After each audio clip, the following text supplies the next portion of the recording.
Ok. Bon. Si aujourd'hui, en fait, le mot apéritif évoque le plaisir et la convivialité, il a pendant des siècles désigné un produit uniquement médical, au même titre que tisane, potion, qui était destiné à ouvrir l'appétit, à soigner les troubles de l'estomac et à favoriser la digestion. Alors aujourd'hui, on vous propose la petite histoire d'un apéritif très très célèbre. C'est le pastis. On est dans la rubrique la petite histoire qui nous propose la petite histoire d'objets qu'on rencontre au quotidien, d'objets d'événements. Alors aujourd'hui, c'est la petite histoire du pastis. Éléonore, le point de départ du pastis.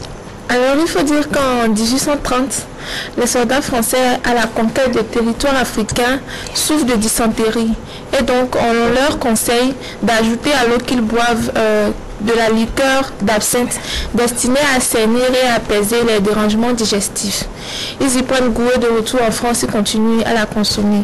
Et parmi ces plantes médicinales-là, il y a l'anis vert, la badiane et le fenouil qui était prescrit pour les vertus stimulantes et stomachiques. Donc, de retour en France, les soldats, avec leurs boissons, étaient admirés par les bourgeois qui se sont intéressés à cette boisson.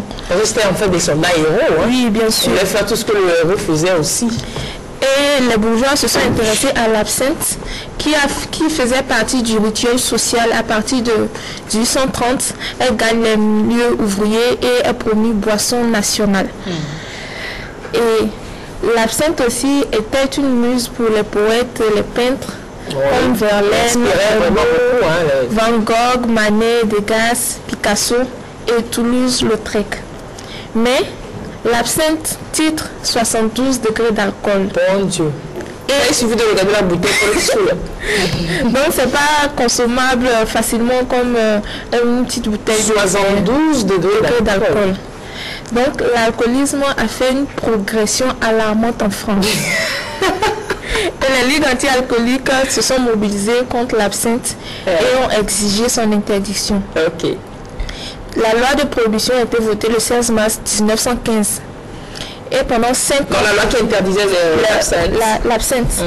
Donc pendant 5 ans, elle touche non seulement l'absinthe, mais aussi tous les alcools similaires qui titrent à 72 degrés d'alcool. Et donc les consommateurs devaient se contenter de boissons anisées à 40 degrés. C'était pas mal déjà. Hein? Dont le déjà célèbre Pernod. Ah oui. Mais il faut dire que le Pernod avait un taux de sucre et d'essence trop bas pour une saveur satisfaisante. Donc, il fallait se contenter de ça. Pernod, là, du Pernod. J'imagine que c'est dans cette atmosphère d'interdiction de l'absinthe à 72 degrés avec la non-satisfaction avec le Pernod à 40 degrés que l'idée du pastis naîtrait. Oui, c'est deux frères, les frères Ricard, Paul et Pierre. Ah, on a leur nom même sur la bouteille. Paul et Pierre Ricard qui se sont dit, puisque à 40 degrés d'alcool, la saveur n'est pas satisfaisante, il faudra donc trouver une recette qui puisse satisfaire les consommateurs. En augmentant le taux d'alcool ou en gardant le taux d'alcool à 40 comme la loi le... Parce que le taux d'alcool à 40, c'est le 40 degrés en fait qui fait que la boisson n'a pas... Voilà, donc il faut que le degré soit un peu plus élevé. Avec une recette et aussi. donc il se lance dans une quête à la recherche d'une vraie saveur pour une boisson anisée. Donc on leur donne le nom de pasticcio. Pasticcio. Oui, mot d'origine italienne qui signifie meni-melo. Par rapport à leur situation. Voilà. Donc, l'innovation, c'était le pasticcio. Oui, bon, donc, c'est melo, trouble, etc., etc. Et Paul Ricard a fait la rencontre de Espagné. C'est un ancien coiffeur qui est devenu braconnier et cueilleur de plantes aromatiques. Mais il avait une recette, la recette d'une potion dont il confie le secret à Paul. Donc, Paul Ricard élabore par macération de plantes dans l'alcool et non plus par distillation. Un mélange qui fait tester gratuitement dans les cafés de Sainte-Marthe, un faubourg de Marseille. Donc l'origine du pastis est à Marseille. Okay. Donc il a fait tester sa potion là, son pasticcio là, à Marseille. Mais puisqu'il était dans l'illégalité, il avait tout le temps des amendes de la part des autorités de police et de douane. Bien sûr. Oh là là. Oui, c'était interdit l'alcool. Donc il s'est battu Et le 7 avril 1932, il a obtenu l'autorisation d'exploitation de sa boisson. Ah, finalement. Oui, et les autres en ont profité parce qu'en ce temps-là, il y avait beaucoup d'ateliers clandestins. Ok. Le 40 degrés ne suffisait pas, ne satisfaisait pas les gens. Donc, il y avait beaucoup d'ateliers clandestins. Donc, c'est en 32 qu'il obtient, lui, l'autorisation d'exploitation de son mélange. Oui, donc les autres aussi en ont bénéficié. Voilà. Et c'est là qu'il a changé le nom, ou bien le nom Pasticcio, je sais pas. C'était juste Ricard. Sa boisson, c'était juste Ricard, bien sûr. Mais, donc, j'imagine... En provençal. Ça signifie mélange. Donc, en 32, là, quand il a reçu l'autorisation d'exploitation... Oui, il a appelé sa boisson pastis. Il a appelé sa boisson pastis. Parce que c'était un mélange, ça veut dire mélange en provençal. Oui. Français. Maintenant, l'histoire du 51, c'est que Pernod, qui a initié l'absinthe, c'était déjà la boisson des soldats. Oui. Mais Pernod a fabriqué cette boisson, il l'a mis en bouteille. Donc, Pernod qui avait quand même son alcool à 40 degrés, là, qui n'avait pas trop de saveur, et que les frères Ricard voulaient corriger. Bien sûr. Donc Pernod, il a fait quoi ensuite? Donc il a profité de l'autorisation de Paul pour sortir son Pernod, mais il n'a pas indiqué pastis sur la bouteille. Puisque c'était la même recette que le pastis. Mais lui, il a mis Pernod sur la bouteille. Et en 1938, il y a un nouveau décret qui limite le degré à 45 le degré d'alcool. Donc, ils ont un peu augmenté. Donc, c'est à ce moment que l'entreprise Pernod commercialise un produit phare de sa produit phare, le Pernod 45. Ah, ça, on voit, tout le monde voit ça. Voilà. Et pendant la Seconde Guerre mondiale... Pernod 45, donc c'est le Pernod et le alcool de 45 degrés. Et pendant la Seconde Guerre mondiale, le gouvernement russe estime que la défaite est imputable à la France de l'APO. Donc il estimait que les soldats buvaient un peu trop l'alcool à 45 degrés, c'est pour ça qu'ils ont perdu. Donc ils ont encore posé une nouvelle limite que l'alcool, la boisson alcoolisée ne pouvait pas dépasser 16 degrés. Donc imaginez la saveur à 16 degrés. 40 degrés, c'était déjà pas bon. C'est des petits apéritifs. Oui. Mais en 51, la loi est abrogée. Ils ne supportaient pas de boire de l'alcool à 16 degrés. Déjà, ils ne supportaient pas de la boire à 40 degrés. Ce n'est pas à 16 degrés qu'ils allaient supporter. Donc, en 51, la loi est abrogée et Pernod commercialise encore un nouveau produit qu'il appelle le Pernod 51. Bon, par rapport donc à l'année de l'abrogation de la loi antécédente. Donc, maintenant, Pernod se retrouve avec deux produits, le Pernod 45 et le Pernod 51.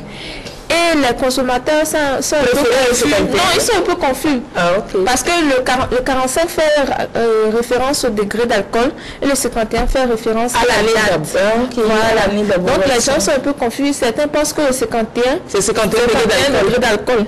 Maintenant, le 51, il avait quel degré? On ne sait pas. Non. 51%. 51%, le 51 quand même. 51 quand même. Ok. Et donc c'était 51% degré d'alcool et l'année 51 de son abrogation. Donc puisqu'il y avait confusion, qu'est-ce qu'il va faire? Il a décidé de changer le nom en 1954.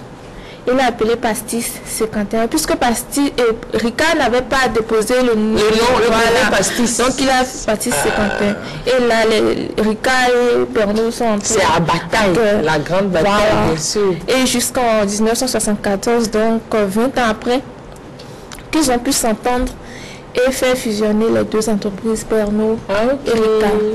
Ok. Oh, c'est pourquoi aujourd'hui on voit Pernod Ricard. Oui, Pernod Ricard, c'est devenu un groupe. Ok. Le groupe Pernod Ricard aura le succès, l'extension qu'on lui connaît avec notamment les produits comme Suze, Cinzano, Dubonnet, Bir et Pampril. Donc le 51 que l'on voit dessus, ça représente autant l'année d'abrogation de la situation anti-alcool en France, 16% de degré d'alcool en France, et aussi le degré d'alcool, le volume d'alcool contenu dans ces boissons-là, 51. Et donc le groupe Pernod Ricard a verrouillé le marché en termes de vente. Ah, complètement verrouillé. Hein. Même si après il y a eu plusieurs petits pastis qui sont sortis. Des contrefaçons. Des contrefaçons de pastis. Pastis. Et en 77, Patrick Ricard, le petit-fils du fondateur, prend la tête du groupe qui fêtera en 1984 sa milliardième bouteille vendue. En 84, ils ont fêté le la milliardième bouteille vendue. Oui. Et pendant près de 2 décennies, le pastis fait la joie des familles, surtout des pères. Oh, les femmes, moi j'aime pas le faire. Non, surtout les pères, puisque c'est eux qui vont souvent dans les cafés, dans les bars. Et le pastis anime les conversations, donne du cœur à l'ouvrage aux ouvriers. Et de nos jours, le pastis est fortement consommé dans les bars ou à la maison, un petit apéro avant de manger. Oui, mais il faut préciser que l'alcool nuit à la santé, donc il faut en consommer vraiment avec modération. Mais pour les adeptes de ce pastis, du pastis, ils branchent beaucoup plus les vertus du pastis contre les maux d'estomac.